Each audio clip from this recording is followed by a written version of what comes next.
I'm joined now by former Republican Congressman from New York, Rick Lazio, and by former Democratic Congressman from Florida, Alan Grayson. Gentlemen, it's good to see both of you. Two topics here. Let me start with this one, Congressman Lazio. The president is expected to recommend tax hikes for Americans making over $250,000 a year. Is it a good idea? Well, this is consistent with his position during the campaign and throughout, quite honestly.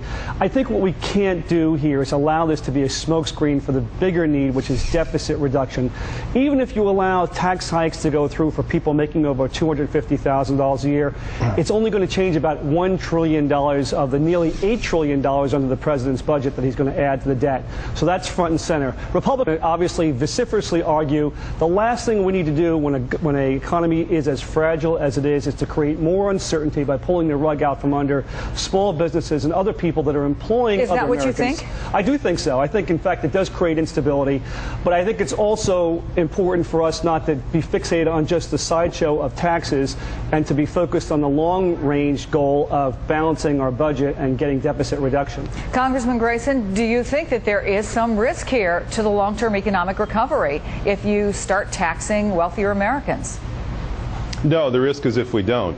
We have a $14 trillion economy that has only $13 trillion a year in aggregate demand because we put lots of money into the hands of the rich and they don't spend it. I mean, how many yachts can you actually buy?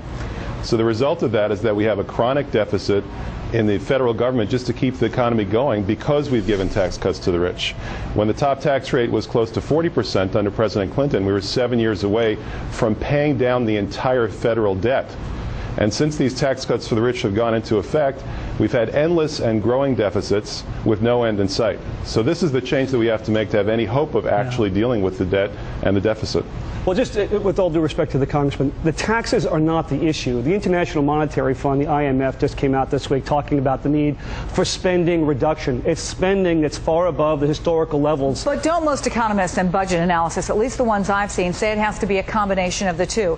You've got to increase the amount of money. When you have a debt this big, you have to increase the amount of money going in and you have to decrease the amount of money going out. It has to be a combination. If you look at the Bowles Commission, which was appointed by President Obama, they did have some revenue increases, some tax increases in there in the context of overall tax reform.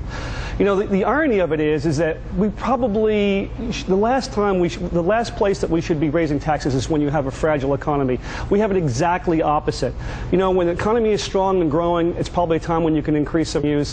When the economy is weak and struggling and not creating the jobs that we need, it's the last time.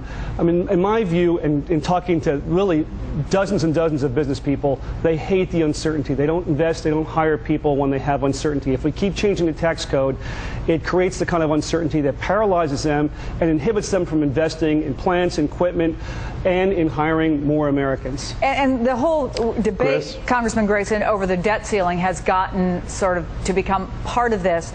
And as you know, then Senator Obama voted against raising the debt ceiling, something that he has since said he regrets that he shouldn't do. But is that going to cause problems for him as he tries to make that argument this time? No, it's two different things. But bear in mind that we just went through this terrible back and forth, this tale of sound and fury, signifying almost nothing, because when the Republicans wanted to cut the deficit by $60 billion this year and the Democrats wanted to cut it by $30 billion, what they were both overlooking is the fact that we increased it by $70 billion only 3 months ago by extending the tax cuts for the rich. You can't have a balanced budget without tax increases. It's like trying to put together a peanut butter and jelly sandwich without the jelly. And everybody knows the good part's the jelly. The White House says that failing to raise our debt limit is going to have catastrophic consequences. Do you think that's true, Congressman Lazio? Well, I think what they need to do in Congress is to make sure if they get close to that debt limit, which will probably hit around July, is that they make very clear through legislation that the first dollars that will be spent toward servicing the debt, paying the interest on the debt. It is incredibly important that our creditors around the world understand that those obligations will be honored. But it's a bit of a red herring to say that simply because we stay within our current debt structure that the whole thing is going to fall apart. When I was in Congress, I served on the Budget Committee. We passed a balanced budget. We balanced it in 1997. We didn't have to increase the debt ceiling again in 2002. So the key here is to get our fiscal situation under control. And if folks, both Republicans and Democrats, can use this as leverage to get some long-term deficit reductions, I think it's a good thing. All right, Congressman Lazio, Congressman Grayson, gentlemen, thank you so much.